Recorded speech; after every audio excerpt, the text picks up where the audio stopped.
Paps! Yan. Ay, magandang araw ho sa inyo lahat. Ako ang pambansang bartender ho ng Pilipinas. Abe, walang iba kundi si Mr. Lunch! Mr. Lunch! Mr. Lunch! Ayan. Kumusta ba aking mga followers, ha? Baka hindi nyo pa ako napo-follow. Ibalato nyo na ho kay Mr. Lunch ang pagiging followers nyo, ha? Yan, kasi nag-iisa lang naman ho kung nagpapaliwanag nito lahat ho ng alak na yan. Ayan, may nakikita ho ba kayo? Yan. Wala hong iba kundi si Mr. Lance nyo lang mapapanood yan. Makikita yan. Okay? Yan.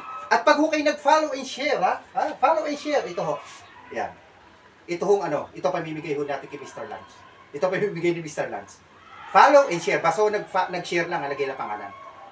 The more share, the more coupon. Ayan. Okay? Every month nagbibigay ho tayo ng alak. Yan. Okay? Dahil ang titimplahin ho natin ngayon ay may request. Ang pangalan ho nito tinatawag na sangria.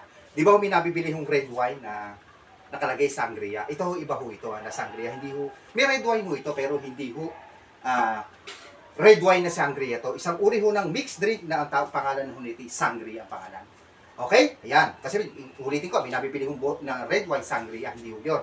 Ito isang uri ho ng cocktail. Pag ba tayo gagawa ho ng sangria, ay ano bang gagamitin ho natin dyan? Siyempre, unang-una ho natin gagamitin dyan red wine o wine, ano? Okay, paliwanag ko ang wine. Saan unang na-invento ang wine, nag-start ang wine. Sa kasaysayan, ang sinasabi, Georgia, Armenia, at saka ho China. Okay? Pero may isang facts na tinatawag doon, nag-start doon ito sa yung tinatawag na Cheon Island, o yung tinatawag na Cheon wine sa bansang Thailand. Okay? Yan ang history ng red wine. Siyempre, gagamit ho tayo dyan ng soda water. Soda water, ito ho'y carbonated water, sparkling water, club soda. Ito ang mga tawag dito, napakadami. Kung bibili ko kayo nito sa Pure Gold, marami. Sa Amerika, tawag ko nito ay Setzler water. Kailan ba na-invento ito? Noong pahong 740, sino naka-invented? Si Joseph Presley. Ayan. Hindi ko kamag-anak ni Elvis Presley yan, ha? Tapos, talagyan lang ho natin dyan ng OJ. OJ naman, kaya ba nag-start itong ilibote, magbenta? Nag-start ito noong 1920 sa Florida, USA. Okay? Yung orange juice. Tapos, babagsakan lang ho natin ng grenadine. At saka mamaya maglalagay lang po tayo ng isang uri ng cognac, itong Hennessy. Any brandy or cognac pwede yung i-float dito. Kasi magpo-float po tayo mamaya, no? Okay, ito ang totoong pangalan ni Hennessy ay si Richard Hennessy. Alam niyo itong Hennessy, one of the popular cognac po sa Pilipinas. Paboritong ininom ng mga Noy Pito, ha?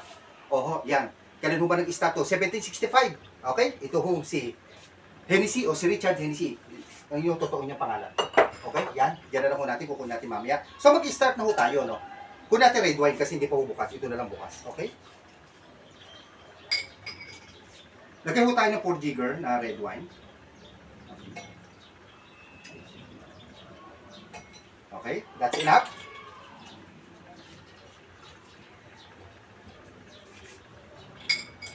Tapos soda water ho, mga 4 jigger. Yan, tinatakal ko humigay para makita nyo, ha? Hindi ko kayo mahirapan. 2 3 4. Ayan, kita-kita nyo. Okay? And then, lagyan ho natin ng orange juice. Ayan. Yung orange juice naman, ayan. Ganyan karami. Ayan. Okay? And then,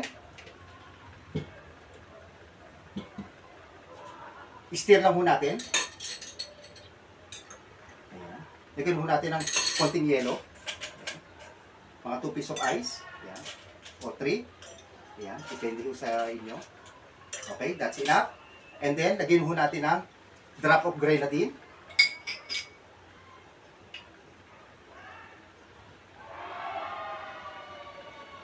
Okay. Grenadine ho, pampakulay lang naman ho yan. Okay. Okay. A little stir ulit. And then, lalagyan ho natin ngayon ng Hennessy na isang uri ho na cognac. Populog lang ho natin sa ibabaw. Maglagay ho tayo ng 1 jigger. Sa ibabaw. Yun. Ganda ho, no? Yan. Baka ho sa inyo, ha? Itong sangria, kasi request ho ito. Na-request ho sa akin na gawin ko daw yung sangria. Kaya ito na yung sangria, yung mga nagre-request. Okay? Ayan. Tapos, siyempre, lagyan ho natin ang garnish yan para makita. Wow! Ayan o, tapos na ating tinimplang tinatawag ko na sangria na isang uri ho ng cocktail, isang uri ho ng mixed drink. Ayan ho, yan. Ayan, pakita ko lang. Ayan. Ito, napakaganda. Dito ko nalang hawakan sa... Ayan. Kita nyo ho? Yan, magkano kaganda. Yan. Ito yung basong na ginamit ko, brandy glass ho talaga ginagamit yan. O, brandy snifter. Sige, titikman nga ho natin. Wow! Ang sarap din ho nito. Ang sarap po naman kami ni-mix ho talaga ni Mr. Lunch. Ayan. Ito, ang sarap ho. Yan, ang ganda ho ng kulay. Yan.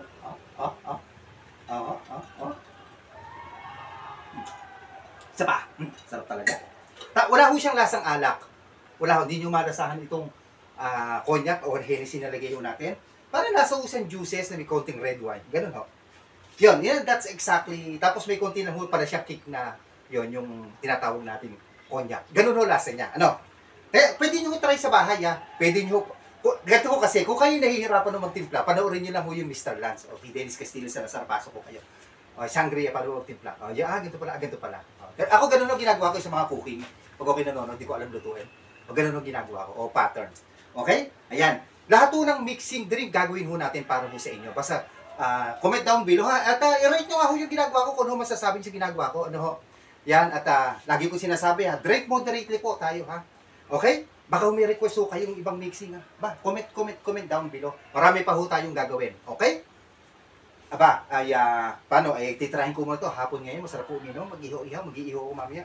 Sayang ho ito. Tirahin ko na ho. Okay? Paano? Ako ang pambansang bartender ho ng Pilipinas. Wala akong iba kundi si Mr. Lance. Comment lang nyo kung anong gusto nyo timpla. At saka follow and share. Drink moderately. Bye-bye.